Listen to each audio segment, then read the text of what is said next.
One thing you touched on there, and that I see so apparent about you, is you often are really generous in giving back to the local restaurant community, whether it be sommeliers, chefs, local foodies. You hold a number of events that people can go to and just hang out and enjoy. I've always felt like you were someone who kind of jazzed on that good energy from the community. Do you feel like that's helping carry you through some of the downer moments that we all experience in the restaurant business? Well, listen,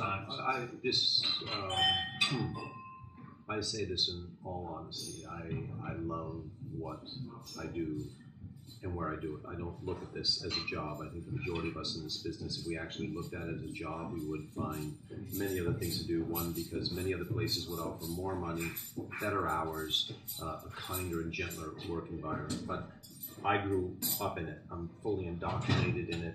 I love what I do. If I'm at work from 9 in the morning to midnight, I don't bemoan the hours that I've spent here. I don't get home and say, holy shit, I've just got to work for 15 hours. I must be out of my skull. I get home at midnight, and I am just as Jones as I was at 9 o'clock that morning. I get to work with people that I relish. I get to be challenged every day by these people. I get to work with incredible products. And I work in a community in New York City that I can't imagine being any better. And so to give back to that community is an important part of what we do. And that very much, of course, is a Danny Meyer thing. It was number 3 on those list of things that we try and do throughout the course of our day.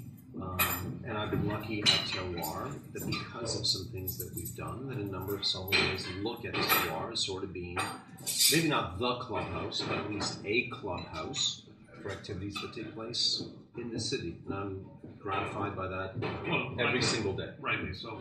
So what would you say to some of the younger sommeliers who look to you as sort of a role model? And what would you recommend that they do for their own career? Maybe some of these people would like to have a small place of their own someday. Sometimes maybe they just want to expand their beverage knowledge. What are some of the fundamentals that you think, boy, that really helped me along, or that's what I would really recommend that you check out? Yeah, I used to think early on in my career that traveling was the most important thing that you could do to expand your mind. And if you can do that, if that's in your wheelhouse, then go for it. But reading is the number one way to expand your mind and open yourself up. And with the, not just magazines or books, with the internet right now, I wish I had all of this stuff in front of me back in 1988 when I began this journey. My education would have been so much easier. But education, number one. Working with great people, be it a great chef, be it a great owner, being with great servers, whatever the crew is, challenge yourself to work within a great team of people. They will force you to accomplish things you never thought possible. Find your own place of comfort, I guess might be the best way of putting it. And you don't necessarily have to be different than everyone else out there, but find a niche and relish it and go for it.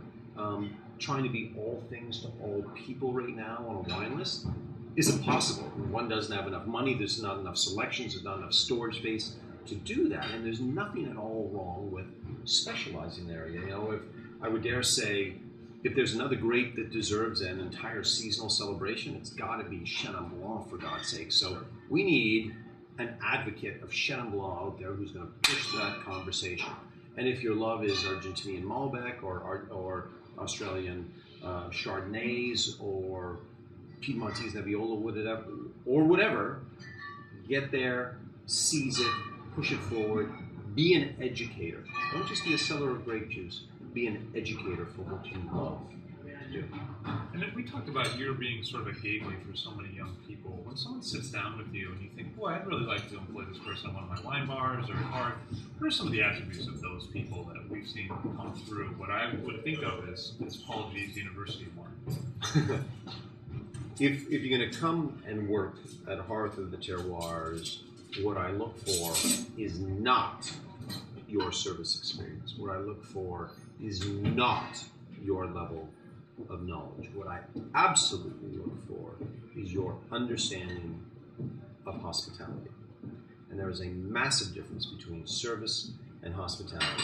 If you have hospitality, if you have it in your genes, in your bones, and it's how you go about your day, I can teach you the other shit. I can teach you all about our food, how we carry a plate, how we put it down, how we bus, how we pour wine. I can teach you everything on the wine list. I find it very, very hard, though, to teach hospitality well unless you come to me armed with this understanding already. We need more people who understand hospitality. Well, fair enough.